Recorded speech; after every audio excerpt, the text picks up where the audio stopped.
sulle donne nel comune di Venezia, 230 le richieste d'aiuto, il lockdown ha peggiorato la situazione.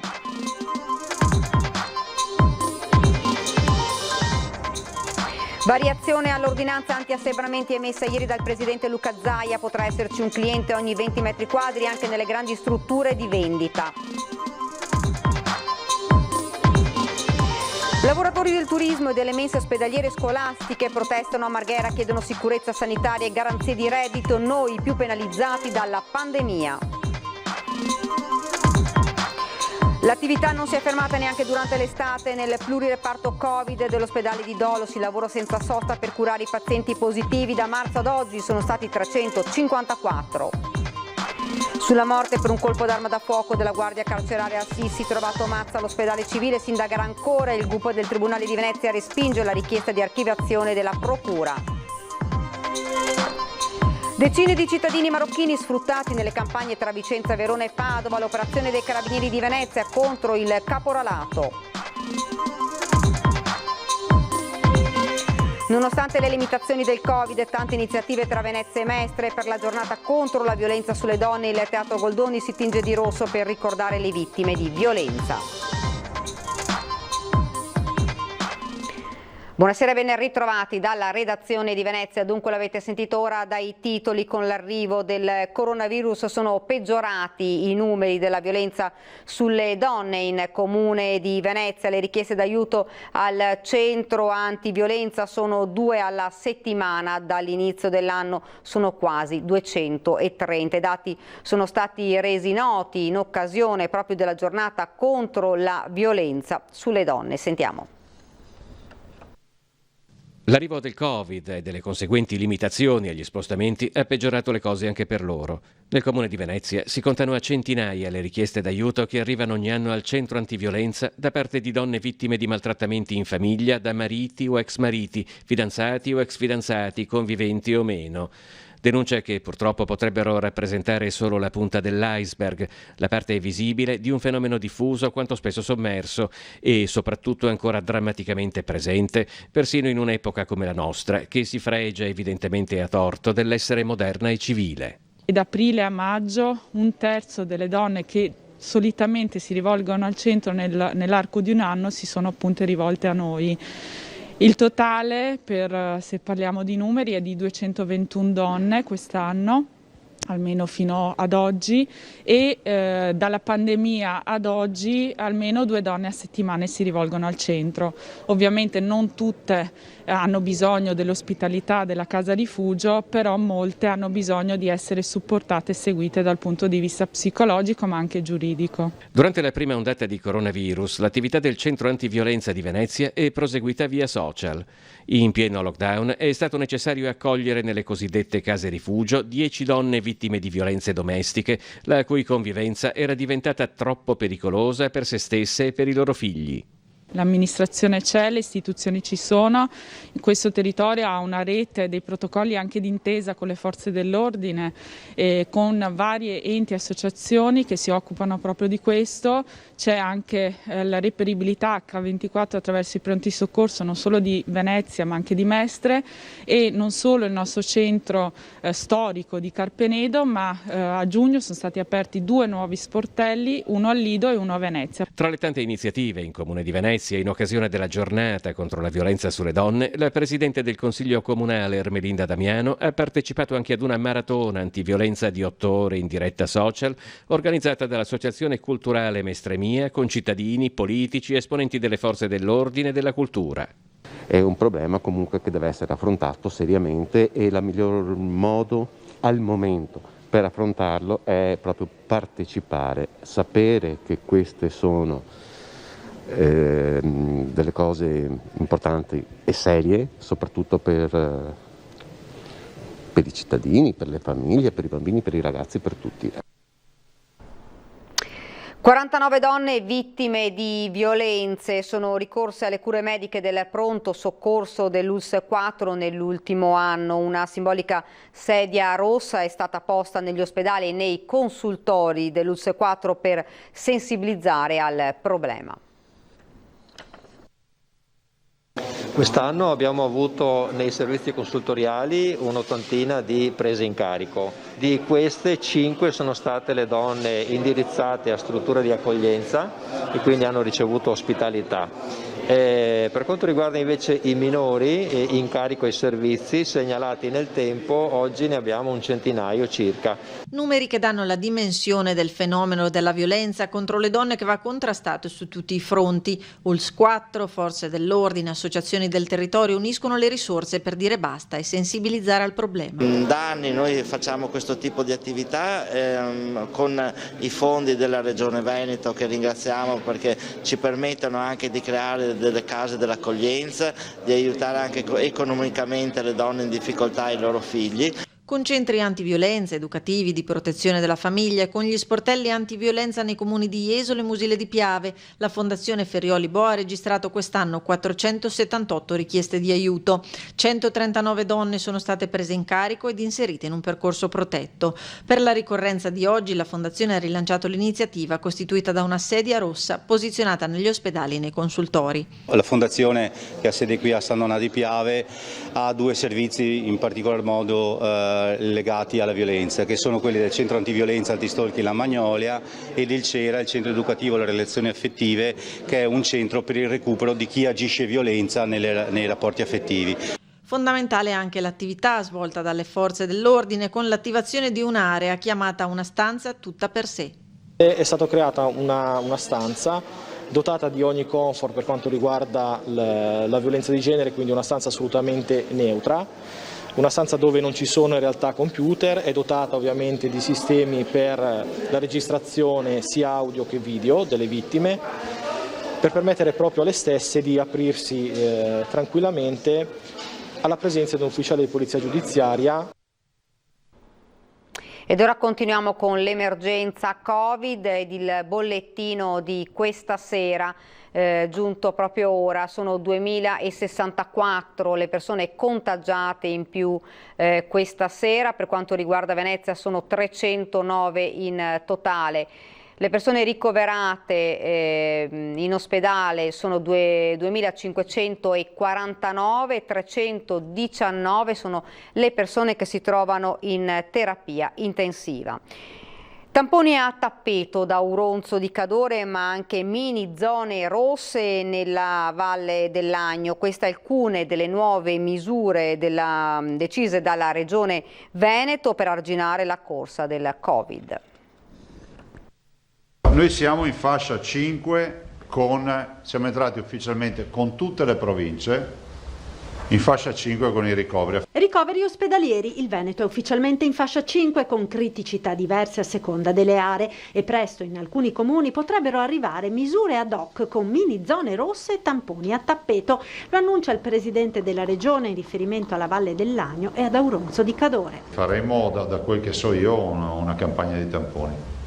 Invece nelle valli su, ne abbiamo parlato stamattina, nelle valli su della Valle dell'Agno, e stiamo ancora attendendo perché ci sono nuovi dati che sembrano darci un trend diverso, in diminuzione.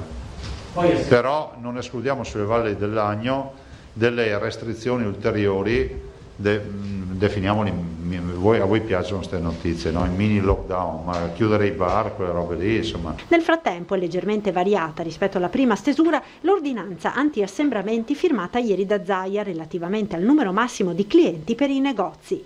Tutte le strutture con più di 40 metri quadri hanno un cliente ogni 20 metri, esclusi i dipendenti e gli operatori da questo calcolo. Per i negozi sotto i 40 metri quadri resta il limite massimo di un cliente alla volta. Resta confermata la chiusura nei fine settimana delle strutture di vendita superiori ai 250 metri quadri. È anche un elemento per noi per vedere se funziona, perché se ci fosse una tenuta non ci sarebbe nessun motivo per tenerli chiusi. Dalle regioni è poi partita la richiesta al governo di una convocazione per poter discutere del prossimo DPCM, quello in vigore scade il 3 dicembre. E soprattutto discutere la partita della neve. Il tema della montagna invernale, davanti a notizie che si rincorrono di apertura dell'Austria, di apertura della Svizzera e quant'altro, si fa fare la figura veramente della periferia. dei dimenticati. Infine la questione scuola, con la notizia che circola da qualche ora di una riapertura delle superiori a dicembre.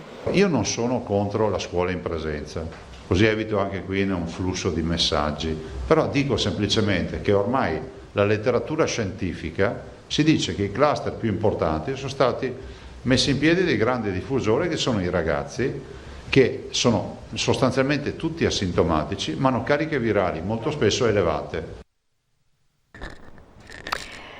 Il nostro faro è che si torni a scuola il prima possibile, perché l'educazione scolastica è fondamentale per il nostro futuro, lo ha detto il sindaco di Venezia e della città metropolitana Luigi Brugnaro in videoconferenza con il ministro per l'istruzione Lucia Azzolina. La scuola deve essere aperta il prima possibile, ha detto Brugnaro. Non ci risultano gravi problemi sul nostro territorio, ma i dati in cui sono in possesso sono quelli delle ULSS e non i nostri. Ed ora invece parliamo della doppia manifestazione davanti alla sede della Protezione Civile di Marghera da parte di lavoratori dei servizi mensa a scuola e in ospedale e del turismo in albergo. Un lavoro sottopagato che non chiedono sicurezza sanitaria e garanzie di reddito in un periodo di emergenza del quale temono d'essere tra le categorie di lavoratori che pagheranno il prezzo più alto, perlomeno nei rispettivi comparti. A manifestare a Marghera davanti alla sede regionale della Protezione Civile del Veneto ci sono da un lato rappresentanti dei lavoratori del turismo, dall'altro dipendenti della società che gestisce molti appalti della ristorazione, delle mense scolastiche ed ospedaliere. 2 settimane fa sono state trovate delle lavoratrici positive, abbiamo chiesto che Serenissima si impegnasse a garantire il tamponamento di tutte e Serenissima ci ha risposto che per motivi di privacy non poteva garantire il tamponamento delle lavoratrici, se non poi dopo aver fatto pressione anche sull'ULSS e sulla prefettura abbiamo ottenuto il fatto che dopo 10 giorni hanno tamponato le altre lavoratrici, tra l'altro trovando altre 3 lavoratrici positive. A pochi metri di distanza una rappresentanza delle migliaia di lavoratori e lavoratrici del turismo travolti dal crollo del settore a Venezia, spesso con contratti precari, a chiamata, part-time e stagionali. Le cameriere e i piani avevano contratti part-time da pochissime ore, contratti precari, contratti a chiamata, quindi chi era precario è già stato lasciato a casa. Le altre, con la cassa integrazione, che già è una miseria, ma è parametrata al part-time, prendono 200-300 euro al mese. In più spesso aspettano mesi e mesi prima di vederli e quindi non ce la fanno più. Tra le cameriere c'è chi guadagna poco più di 6 euro lordi l'ora in alberghi in cui le stanze sono vendute 1.000 euro a notte. Assieme alle cameriere anche i facchini lavorano in un servizio che negli ultimi anni è stato esternalizzato, rendendoli molto più fragili.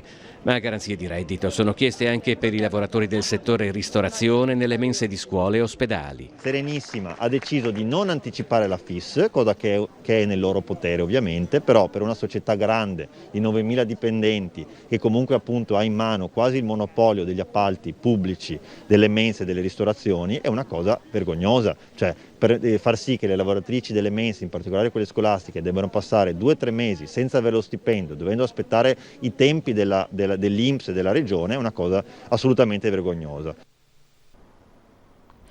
Il plurireparto Covid dell'ospedale di Dolo è l'unico della provincia di Venezia a non aver smesso un giorno di curare i positivi. Sono transitati nella struttura da marzo a settembre 354 pazienti positivi. C'è un reparto ospedaliero del veneziano che non si è mai negativizzato dall'insorgere della pandemia. È il Dipartimento Covid dell'ospedale di Dolo dell'ULSS 3 Serenissima, che non ha mai vissuto un giorno senza ricoveri dovuti al virus, nemmeno quando il 6 e 7 agosto scorsi è stato raggiunto il minimo storico di 3 ammalati Covid nel reparto di medicina. I pazienti del monoblocco nella seconda ondata pandemica sono più anziani, l'età media è passata da 71 anni a 75, sono attivi 144 posti letto Covid, di cui 34 ad alta intensità e 14 semi-intensivi aumentabili in caso di bisogno. Da inizio marzo a fine settembre i pazienti Covid transitati a Dolo sono stati 354, l'età media dei degenti uomini è stata di 72 anni e delle donne di 81. Oltre all'infezione, nel 60% dei casi i pazienti avevano anche malattie cardiovascolari, nel 30% il diabete, il 20% una neoplasia e il 7% soffriva di obesità. Le aree Covid dell'ULSS 3, assieme alle terapie intensive, sono i reparti maggiormente interessati dalla pandemia, ha detto il direttore generale dell'ULSS Serenissima, Giuseppe Dalben, e in questa seconda ondata sono state attrezzate con strumentazioni ancora più performanti per rispondere alle esigenze dei nuovi pazienti, specialmente quelli più gravi e complessi.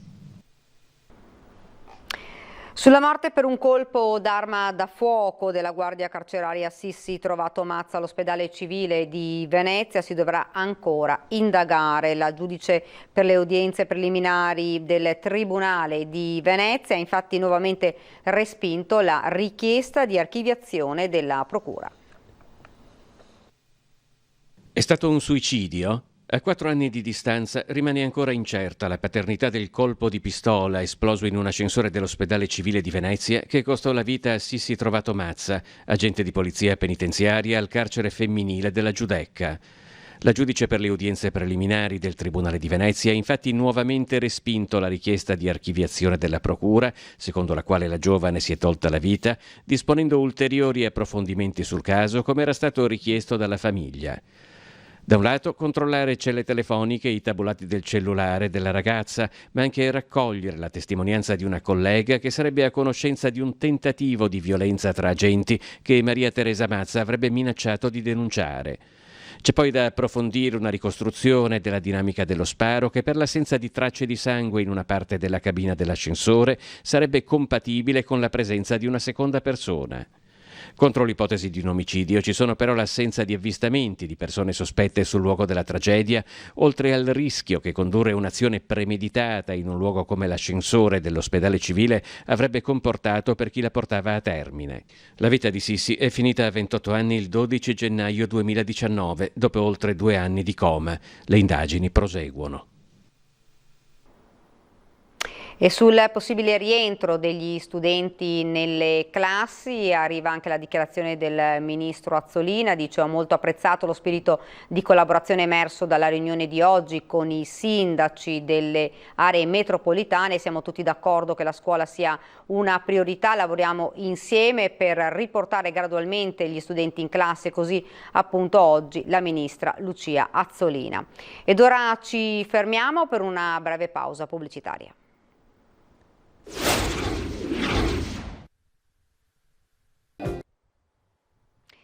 Rieccoci nuovamente in studio con l'edizione veneziana dei nostri telegiornali ed ora siamo alla cronaca.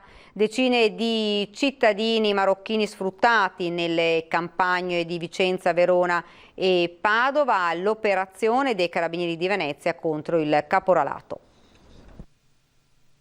Alloggiavano in sistemazioni di fortuna, senza riscaldamento né corrente, per poi essere svegliati all'alba dai loro sfruttatori per eludere i controlli di polizia e portati nelle aziende agricole dove raccoglievano frutta, ortaggi o allevavano il bestiame, sotto stretta sorveglianza fino a tarda sera, pagati 6 euro l'ora per 12 ore di lavoro e senza il rispetto di alcuna norma di sicurezza. I carabinieri del gruppo Tutela del Lavoro di Venezia, con il supporto dell'Arma Territoriale e dei comandi provinciali di Verona e Vicenza, hanno sgominato un'associazione a delinquere che sfruttava il lavoro sui campi di una 50ina di soggetti marocchini, alcuni dei quali irregolari, dando esecuzione a 3 misure cautelari, una in carcere e 2 ai domiciliari. Sono state sottoposte a misura cautelare dell'arresto 3 persone, un cittadino marocchino titolare di una cooperativa sociale che reclutava ed impiegava i suoi concittadini nelle aree del lavoro di campagna. È stato arrestato anche un cittadino albanese che aveva le funzioni di intermediario e una cittadina italiana che, essendo consulente del lavoro, operava al fine di consentire alla cooperativa di non pagare i contributi previdenziali INPS. Il provvedimento nasce dal risultato di un'attività investigativa partita a maggio 2019, quando i carabinieri, dopo una serie di controlli effettuati in aziende agricole delle province di Vicenza, Verona e Padova, hanno permesso di individuare una cooperativa agricola con sede a Colonia Veneta, nel Veronese, che reclutava cittadini marocchini da impiegare come manodopera e sfruttarli, approfittando del loro stato di bisogno. In occasione della giornata internazionale contro la violenza sulle donne, il Teatro Goldoni di Venezia si illumina di rosso e aderisce alla campagna di sensibilizzazione lanciata dal Teatro di Parma per accendere i riflettori del mondo della cultura sul fenomeno aggravato dalla pandemia e dalle conseguenti restrizioni governative e offrire voci alle donne. E questa era la nostra ultima notizia. Io vi lascio come sempre alle nostre previsioni del tempo. Grazie davvero per averci seguito e buona serata.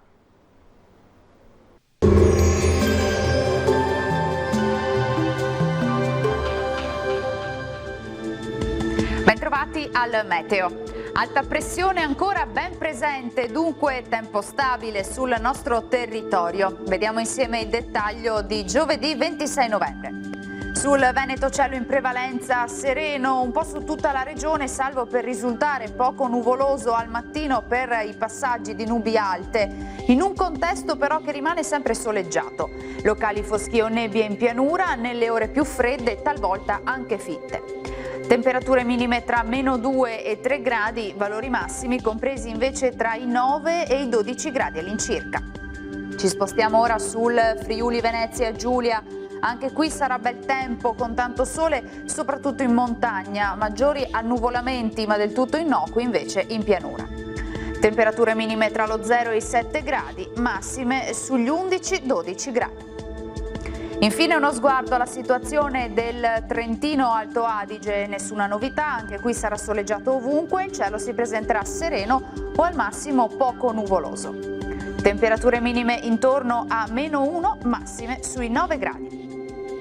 Dal meteo di Antenna 3 per ora è tutto, grazie per l'attenzione e arrivederci al prossimo aggiornamento.